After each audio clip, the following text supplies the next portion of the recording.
यस्य स्वयं स्वभावाप्ति रभावे कृत्स्न कर्मणा तस्मै संज्ञान रूपाय नमोस्तु परमात्मने। अनंत ज्ञान स्वरूप परमात्मा को नमस्कार करके श्री पूज्यपाद स्वामी कारिका नंबर 20 को कह रहे हैं। कारिका नंबर 20 बताने से पहले थोड़ा सा सुनिए कि इसे लिखने की क्यों जरूरत हुई। संसार में सुख और दुख का क्या कारण है, इस पर अच्छी तरह से चर्चा कारिका 19 में हमने कर ली थी।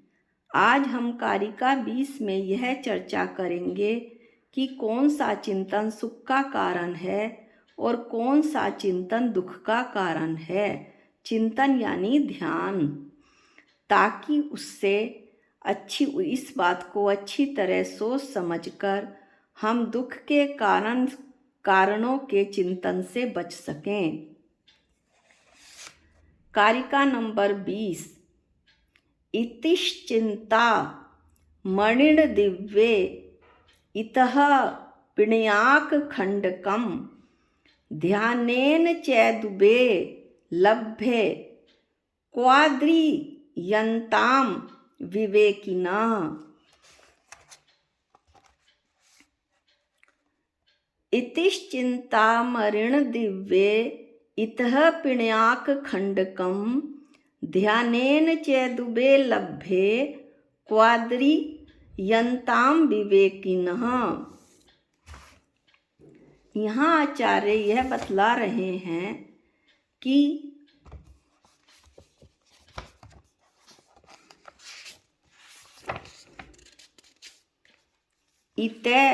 इधर तो दिव्य चिंतामणि रत्न और इधर पिण्याक खंडकम खली का टुकड़ा मिलता है। सरसों का तेल निकालने के बाद जो फोक बचता है उसे खली का टुकड़ा कहते हैं। चेत यदि उभे दोनों ही चिंतामणि रत्न और खली का टुकड़ा ध्यान के द्वारा लभ्य प्राप्त होते हैं। विवेकिनः बुद्धिमान मनुष्य कब कहाँ पर किस वस्तु में आदर्यंताम आदर करे, कि इसका यह मतलब हुआ कि जब ध्यान करने से दो चीजें मिलती हैं, एक चिंतामणि रत्न और एक खली का टुकड़ा, ये दोनों ध्यान के द्वारा ही प्राप्त होते हैं। तो विवेकी जो लोग हैं, जो बुद्धिमान लोग हैं, वो चिंतामणि रत्न का ही आदर करेंगे, उसे ही प्राप्त करने का प्रयत्न करेंगे। खली के टुकड़े में वो कभी भी नहीं उलझेंगे। इसका पद अनुवाद देखिए। एक और तो चिंतामणि है दिव्य रही मन हरती है, और दूसरी ओर खली का टुकड़ा जग को छलता है। ध्यान साधना से ये दोनों मानो भ्राता मिलती हैं। आदर किसका बुद्ध जन करते, आंखें किस पर टिकती हैं। इस तरह से हमने श्लोक का अर्थ, पद अनुवाद कारिका नंबर 20 श्लोक नंबर 20 देखा। अब आप इसकी एक पिक भी देख लें।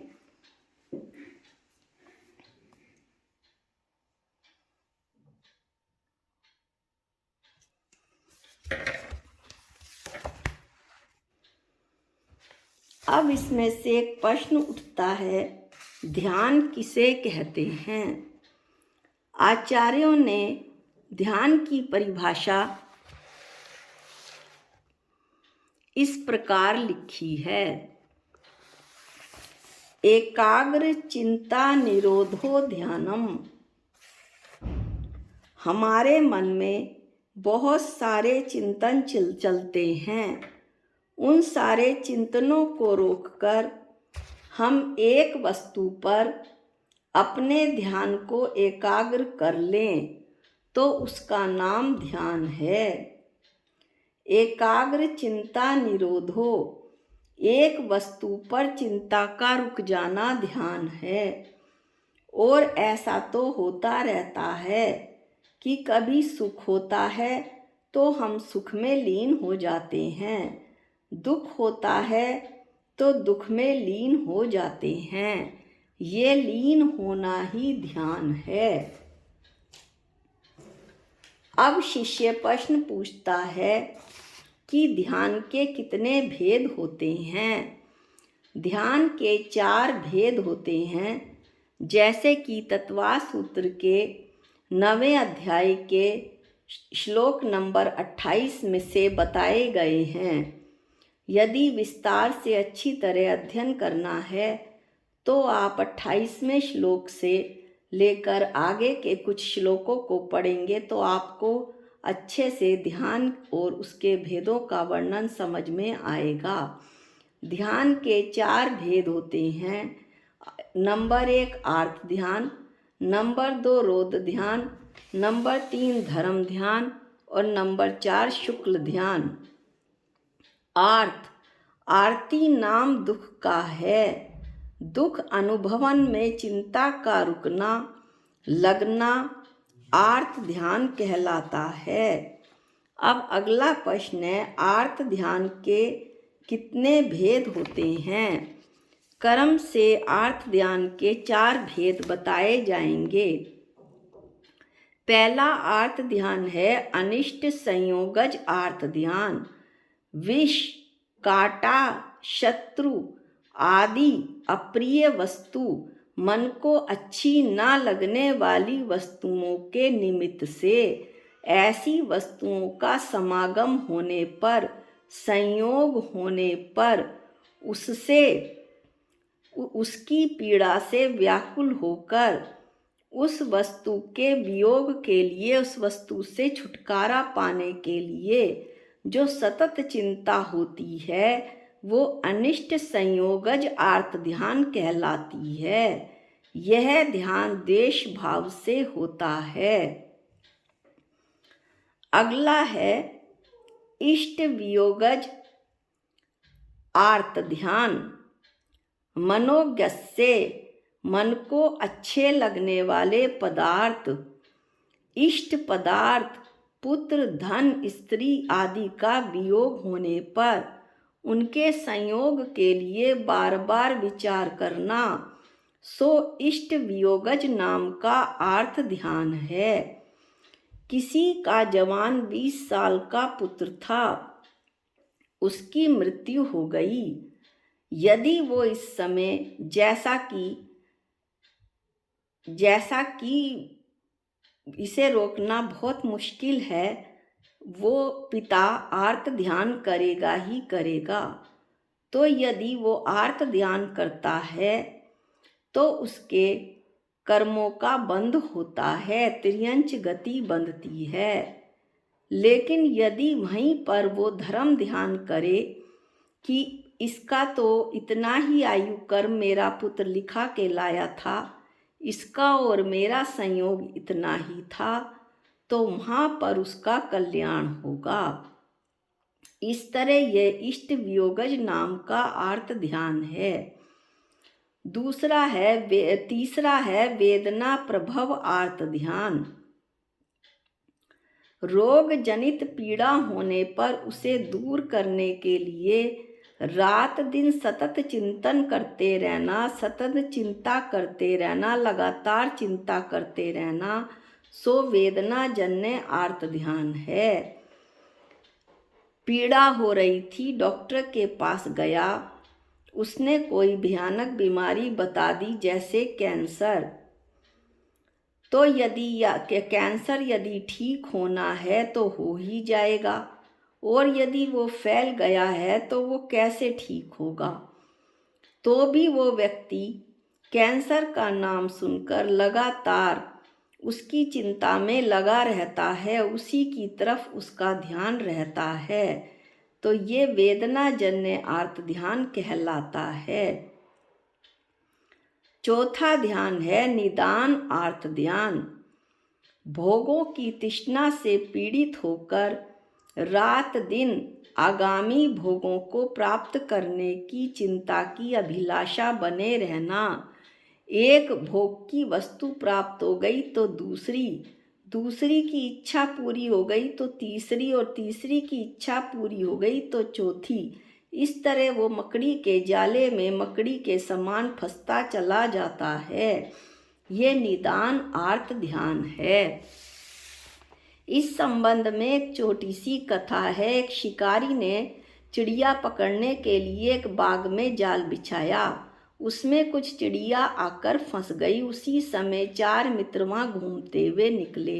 एक मित्र ने चिड़ियों की दशा देखकर कहा, यह बाग बड़ा हत्यारा है, यहाँ पर चिड़ियाँ फंसाई जाती हैं। दूसरा मित्र बोला, इसमें बाघ क्या करे, चिड़िया तो जाल में फंसी है, जाल ही खोटा है। तीसरा मित्र कहने लगा, जाल अपने आप तो बिछ नहीं गया, जाल जिस शिकारी ने बिछाया है वही खोटा है, उसी ने चिड़िया फंसाई है।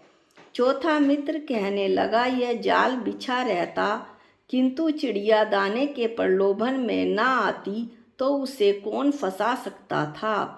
तो कहने का मतलब है कि सब प्राणी अपनी ही भूल से, चाह से, राग से, इच्छा में फंसते हैं, दूसरा कोई फंसाने वाला नहीं है। फंसने का कारण इस जीव का मोह, अज्ञान, प्रलोभन ही है। यहाँ पर वस्तु में सुख बुद्धि त्याग कर, यानी वस्तु की इच्छा को छोड़कर अपने शांत और आनंदमय स्वभाव की दृष्टि करें तो इस संसार में कौन इस जीव को बंधन में डाल सकता है। ये तो मात्र जीव का भ्रम है कि कर्मों ने मुझे पकड़ लिया। निश्चय से वह अपनी भूल से, अपनी इच्छाओं से पकड़ा और जकड़ा हुआ है, उसे किसी ने नहीं पकड़ा। यदि वह अपनी भूल सुधारे तो उसका कल्याण होगा। अगला ध्यान है रौद्र ध्यान। रौद्र ध्यान किसे कहते हैं? रुद्र का अर्थ है निर्दयता, क्रूरता। ऐसे खोटे परिणामों के निमित्त से जो होता है वो रौद्र ध्यान कहलाता है। शिष्य फिर पुनः प्रश्न करता है कि रौद्र ध्यान कितने प्रकार के होते हैं? रौद्र ध्यान 4 प्रकार के होते हैं। नंबर 1, हिंसानंदी रौद्र ध्यान। हिंसा करता है और आनंद मनाता है। कुत्ते को लात मार दी, कुत्ते को पत्थर मार दिया और फिर आनंद ले रहा है। जब वो कूकू करता हुआ भागा तो उसमें हंस रहा है अपने दोस्तों के साथ मिलकर कि देखो कैसा मज़ा आया। उसके इस प्रकार हिंसा में आनंद मानकर उनके साधन मिलाने से, अर्थात उस तरह के कार्य में तल्लीन रहना हिंसानंदी रौद्र ध्यान है। ऐसा विचार करना कि किसी से नाराज हो गया या किसी के ऊपर बहुत गुस्सा आया तो इसका मकान जल जाए, इसके मकान में आग लग जाए तो बहुत अच्छा रहेगा, ये हिंसानंदी रौद्र ध्यान है। मिशानंदी, झूठ बोलने में आनंद मानकर और उसका चिंतन करना। चिंतन कैसे करना कि मैंने झूठ बोला, उसे मैंने उल्लू बना दिया।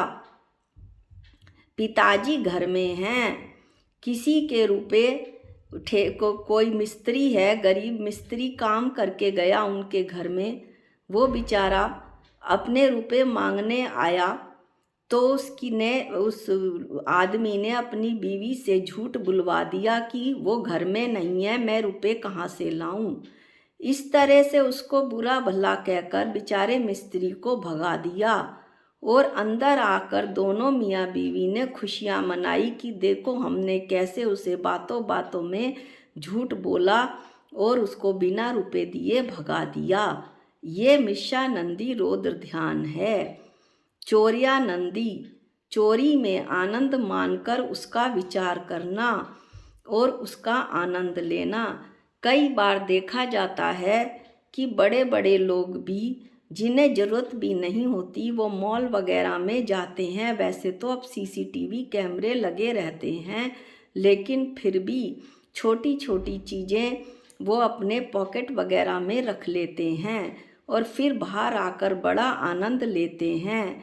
ऐसा अक्सर होटल और रेस्टोरेंट में देखा जाता है कि वहाँ के जो कांटे और चम्मच होते हैं वो अपने पॉकेट वगैरह में छिपा के ले आते हैं और फिर बताते हैं हम तो फला फला होटल में गए थे और वहाँ से ये उठा लाए। इस तरह का ध्यान चौर्यानंदी रौद्र ध्यान कहलाता है। परिग्रहानंदी, परिग्रह की रक्षा करने की चिंता में तल्लीन हो जाना। पंच इंद्रिय के भोगों की रक्षा करना, उन्हें इकट्ठा करना और उनके भोगों को और प्राप्त करना और उनकी रक्षा कैसे की जाए इसकी चिंता में लगे रहना, ये परिग्रहानंदी रौद्र ध्यान है। इस ध्यान का फल नरक गति है। रौद्र ध्यान का फल नरक गति होता है और आर्त ध्यान का फल त्रियंच गति होता है। इसके बाद अगला प्रश्न शिष्य पूछता है, धर्म ध्यान किसे कहते हैं? शुभ राग और सदाचरण का पोषक व अरहंत आदि के स्वरूप में चिंतन का रुक जाना धर्म ध्यान कहलाता है। इसे एक बार पुनः सुनिए।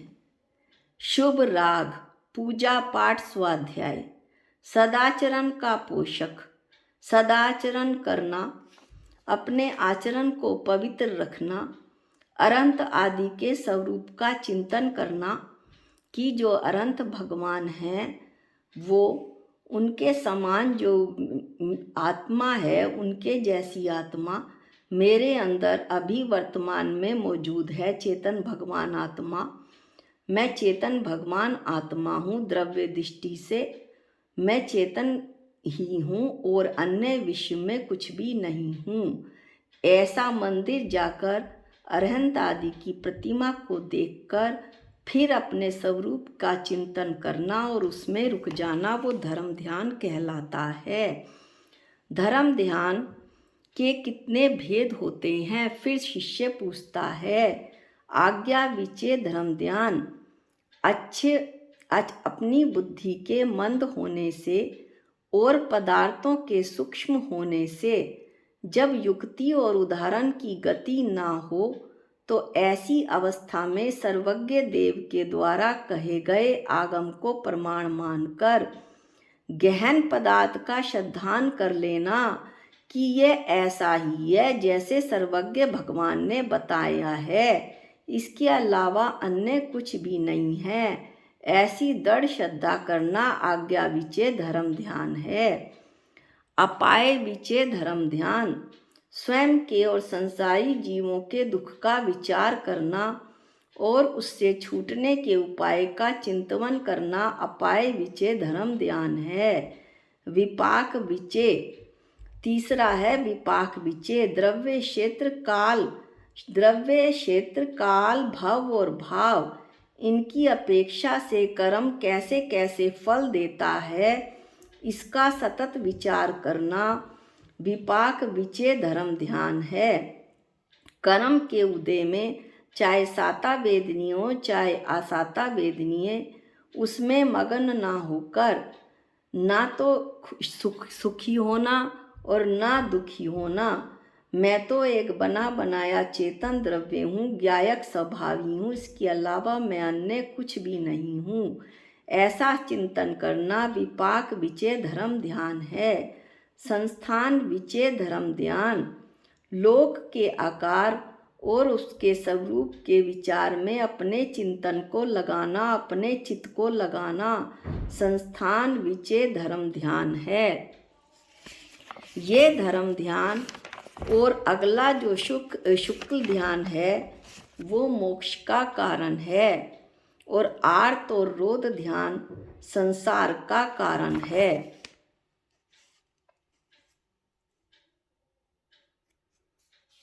इसके बाद चौथा है शुक्ल ध्यान किसे कहते हैं। शुक्ल का अर्थ है स्वच्छ, यानी निकषाय, कषायों से रहित भावों से किसी एक पदार्थ पर चित्त का लग जाना, वो शुक्ल ध्यान कहलाता है। यहाँ उज्जवल, शुद्ध, पवित्र, निर्मल परिणाम होते हैं। इसके भी 4 भेद होते हैं।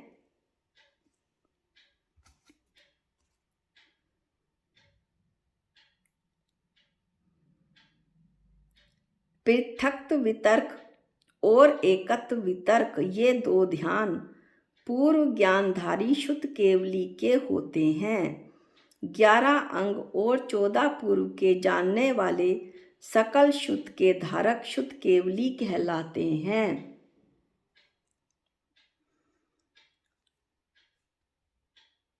अगले 2 भेद हैं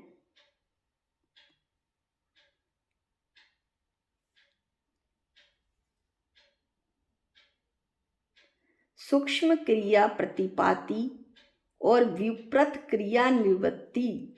ये 2 शुक्ल ध्यान संयोग केवली और अयोग केवली के ही होते हैं। इसके अलावा यदि विस्तार से पढ़ना है तो तत्वा सूत्र के 9वें अध्याय में आप ध्यान का वर्णन पढ़ सकते हैं। अब हम 4-5 प्रश्नों को और देखेंगे। जैसा कि इसमें बताया था कि ध्यान में 2 वस्तुएं आती हैं, एक चिंतामणि रत्न और एक खली का टुकड़ा। तो जो विवेकी है वो तो चिंतामणि रत्न का ही आदर करेगा। तो इस तरह यदि आपके सामने 2 वस्तुएं आ जाएं जिसमें से आपको एक को पसंद करना है, तो आप कौन सी पसंद करेंगे?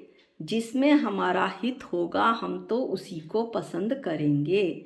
जब कौरवों पांडवों का युद्ध हुआ तो एक और अक्षौणी सेना थी और एक और धर्म के प्रतीक श्री कृष्ण जी थे।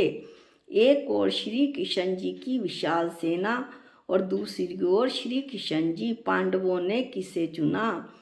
पांडवों ने श्री कृष्ण की विशाल सेना को ना चुनकर धर्म के प्रतीक खुद भगवान श्री कृष्ण को चुना, और उन्होंने ये चुनाव सही किया, क्योंकि विशाल सेना जिनके पास थी वे कौरव युद्ध में हार गए। जिनके पास धर्म के प्रतीक स्वयं भगवान श्री कृष्ण थे, ऐसे पांडव क्या युद्ध में हार सकते थे? कभी नहीं।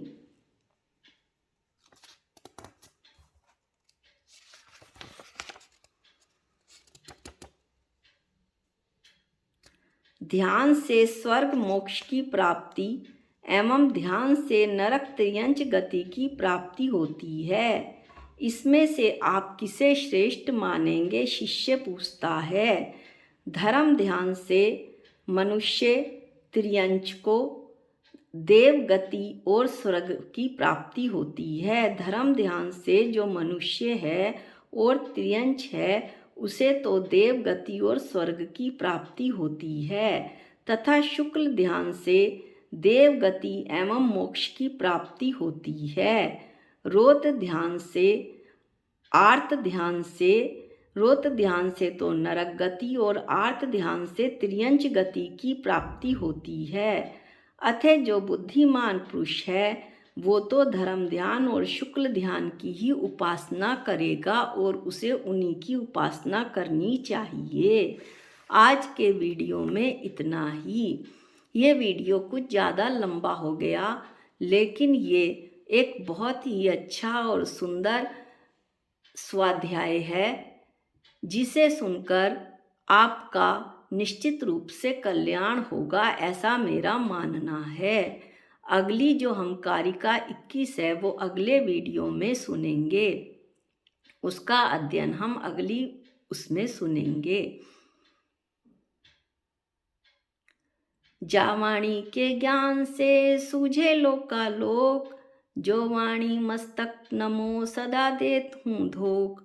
हे जिन वाणी भारती तोहे जपूं दिन रैन, जो तेरी शरणागते वो पावे सुख चैन। सबको जय जिनेंद्र।